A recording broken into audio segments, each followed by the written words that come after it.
Hi friends, இன்றைக்கி நம்ம Nisha cooking சேனலில் சொரக்காய் வச்சு பாயாசம் செஞ்சுருக்கேன். சூப்பரான இந்த பாயாசம் வந்து நல்லா டேஸ்ட்டாகவும் நல்லா ஈஸியாகவும் டக்குன்னு செஞ்சு முடிச்சிடலாம். அட்டகாசமான டேஸ்ட்டில் சொரக்காய் பாயாசம். வாங்க எப்படி செய்யலான்னு பார்ப்போம். சொரக்காவே பிடிக்காதவங்க கூட விரும்பி சாப்பிடுவாங்க அருமையான இந்த சொரக்காய் பாயாசம்.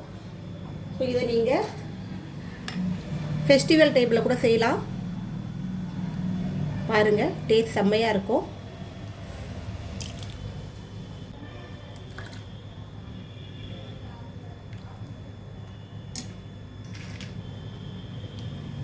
ஸோ செம்மையான இந்த பாயாசத்தை நீங்களும் ட்ரை பண்ணி பாருங்கள். எங்கள் வீடியோக்குள்ளே போய் எப்படி செஞ்சேன்னு சொல்லிட்டு லைக் பண்ணுங்கள், ஷேர் பண்ணுங்கள், சப்ஸ்கிரைப் பண்ணுங்கள், பெல் பட்டன் ஆன் பண்ணுங்கள், கமெண்ட் பண்ணுங்கள். சூப்பரான இந்த சொரக்காய் பாயாசத்தை நீங்களும் ட்ரை பண்ணி பாருங்கள்.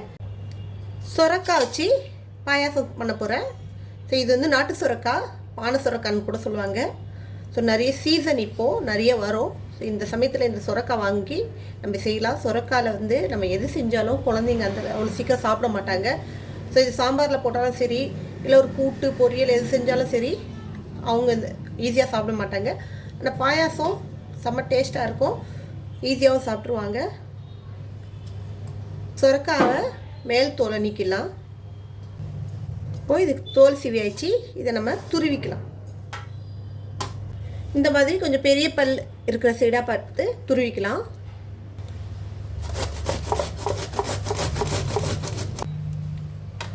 இந்த மாதிரி வரும். இது பிஞ்சு என்றதால உள்ள விதையெல்லாம் அவ்வளோ இருக்காது. நம்ம இந்த விதையோடு சேர்த்தே இது துருவி எடுத்துக்கலாம். இந்த அளவுக்கு துருவி எடுத்தாச்சு. இப்போ இந்த துருவுனதை சுத்தமான நல்ல வேட்டி துணி, காட்டன் துணி ஏதாவது எடுத்துக்குங்க. அதில் இந்த சொரக்காவை துருவுன சொரக்காய் போட்டு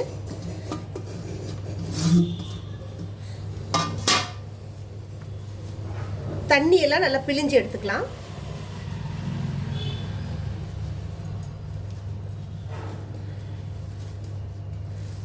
இது பாருங்க, இதுலேருந்து மொத்த தண்ணியும் வந்துடும்.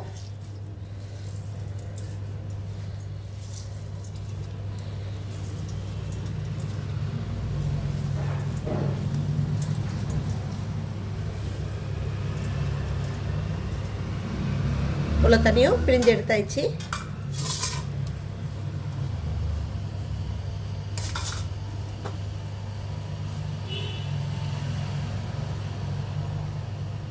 பற்ற வச்சுக்கோங்க.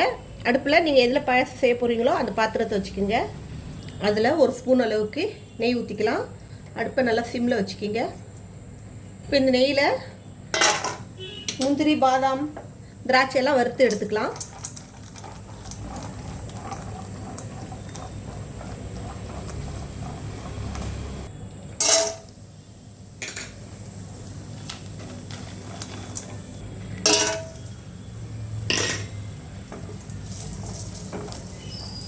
இப்போ இதே நெய்லேயே இன்னொரு ஸ்பூன் நெய் ஊற்றிட்டு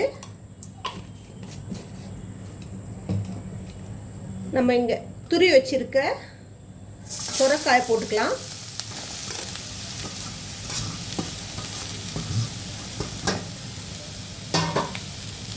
இதை நல்லா இதில் வதக்கணும்.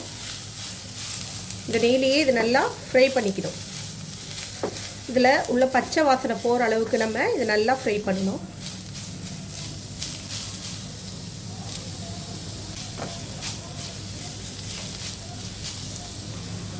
இப்போ இது நல்லா ஃப்ரை ஆகிடுச்சு.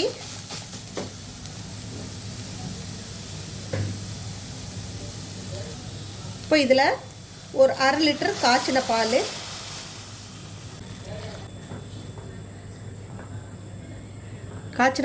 ஒரு 1/2 லிட்டர் ஊற்றிடுங்க. உங்களுக்கு எந்த அளவுக்கு இனிப்பு தேவையோ அந்த அளவுக்கு சர்க்கரை. நான் வெள்ளை சர்க்கரை தான் இன்றைக்கி யூஸ் பண்ணுறேன். ஸோ வெள்ளை சர்க்கரை விரும்பாதவங்க கல்கண்டை, முழு கல்கண்டு வரும் இல்லைங்களா, பெரிய கல்கண்டு, அதை மிக்சியில் போட்டு நல்லா இடிச்சிக்கிங்க, பவுடர் ஆக்கிக்கிங்க. அதை போட்டிங்கன்னா இன்னும் டேஸ்ட் செம்மையாக இருக்கும்.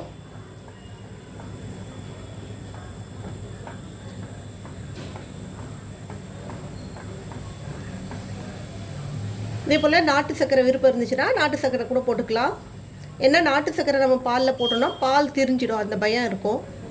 அதுக்காக தான் வெள்ளை சர்க்கரை யூஸ் பண்ண வேண்டியதாக இருக்குது.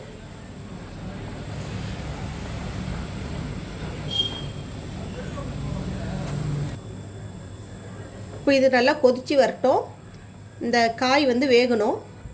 சுரக்காய் ஆல்ரெடி நம்ம நல்லா நெய்யில் ஃப்ரை பண்ணியிருக்கிறதுனால ஒரு 80% வெந்துருச்சு. இன்னும் கொஞ்சம் வேகணும்னா கொஞ்சம் பால்லையே நம்ம வேக வச்சுக்கலாம்.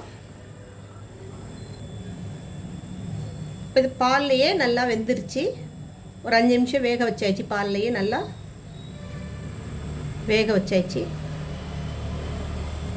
இப்போ இதில்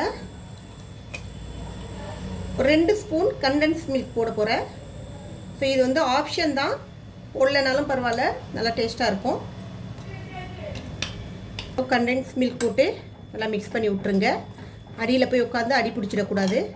பாயாசம் அடி பிடிச்சிச்சின்னா டேஸ்ட்டு நல்லா இருக்காது.